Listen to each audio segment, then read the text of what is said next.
Hello everyone, আসসালামু আলাইকুম। আপনাদের সকলকে স্বাগত জানিয়ে শুরু করছি আমি আমার আজকের ব্লগটি। আপনারা সবাই কেমন আছেন?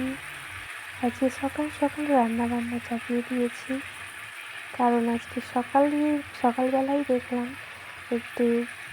একটি দাদা গাছ বিক্রি করতে এসেছে এবং সেখান থেকে আমি দুটি গাছ পছন্দ করে কিনলাম। তো সেগুলোই লাগাবো এবং মাটি প্রিপারেশন করতে হবে। সেই কারণে আমি আজকে সকাল সকাল রান্নাবান্না সেরে নিচ্ছি এবং তারপরে ছাদে যাব গাছ লাগাতে। আমার গাছ লাগাতে খুবই ভালো লাগে, যখন সেগুলি ফল দেয়, ফুল দেয়, দেখে খুব ভালো লাগে, আনন্দ হয়। গাছ দেখলে না কিনে থাকতে পারি না, মনটা আনচান করে কেনার জন্য।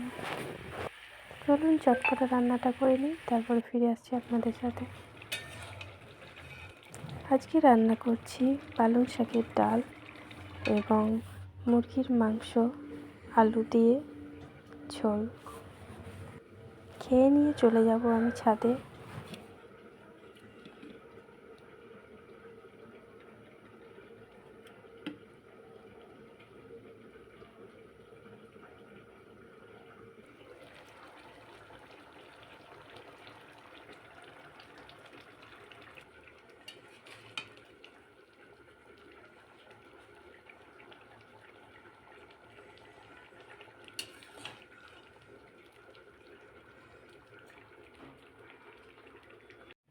এই দুটি গাছ কিনেছি, গাছগুলির নাম কি অবশ্যই কমেন্ট বক্সে জানাবেন।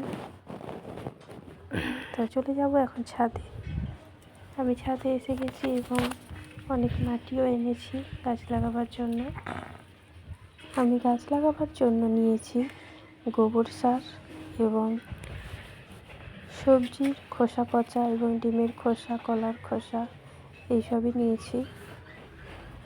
তো ফার্স্টেই আমি গামলাতে দিয়ে দেব সবজির খোসা পচা এবং ওপরে দেব মাটির গোবর সারের যে লেয়ারটা, সেটা দেব। তারপরে গাছটি বসিয়ে দেব সুন্দর করে।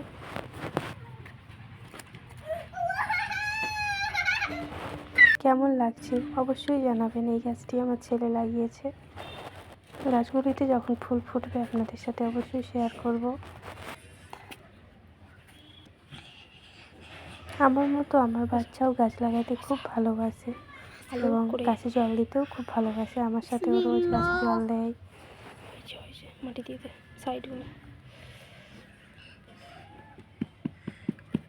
চলুন, আমার গাছ লাগানো হয়ে গেছে। আজকে ছেলের আবদারে সন্ধ্যাবেলায় বানাবো লুচি এবং মাংসের তরকারি আছে, সেটা দিয়ে আমার ছেলে আজকে খাবে, বায়না করেছে, তাই ওর জন্য অল্প করে বানাবো লুচি। তো ফার্স্টেই আমি ময়দাটা মেখে নেব। ময়দাতে কালো জিরে, লবণ এবং সাদা তেল দিয়ে ময়ান দিয়ে নেব। ভালো করে মেখে 15 মিনিট রেস্টে রেখে আমি ভালো করে বেলে সেটা সেঁকে নেব। লাল লাল করে ভাজা হয়ে গেলে উল্টে তুলে নেব।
আজকের রাতের মেনুতে থাকছে বেগুন ভাজা, ডিম ভাজা, শিম ভাজা এবং ডিমের ভুজিয়া বা খুরখুরি আমরা যেটা বলি।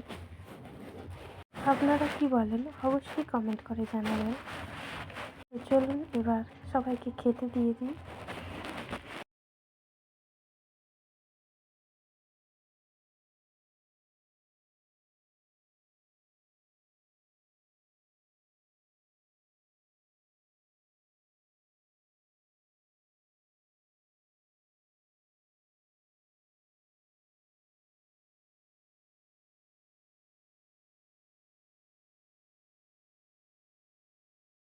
আমার ভিডিওটা আপনাদের কেমন লাগলো অবশ্যই জানাবেন। লাইক কমেন্ট শেয়ার করতে ভুলবেন না। সাবস্ক্রাইব করে পাশে থাকবেন। আল্লাহ হাফেজ।